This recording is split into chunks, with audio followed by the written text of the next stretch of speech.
Some major lunge faults that we see, now this would apply to a split squat or reverse lunge, a forward lunge, are the following. This is what I want you to focus on if you're having issues with your lunges. First, the biggest thing is making sure we're not too narrow. So a lot of times people will kind of stand in a lunge as if they're trying to stand on top of a 2x4. So their back foot is almost directly behind their front foot. This can cause a lot of lateral instability.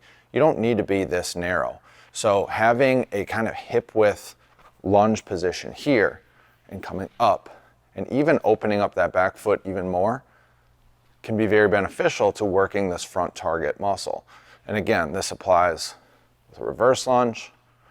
So I'm stepping back and slightly out, or a split squat. Now another thing we see too is people are too split out. So what I mean by this is if at the bottom of a lunge, I should have a pretty much straight vertical thigh.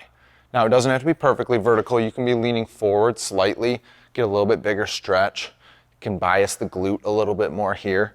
But too many people are, most of the time, they're too split out like this, like way back here. See how far behind my knee is from my hip? That puts a lot of stretch on that quad and hip flexor. That's not a happy place to be.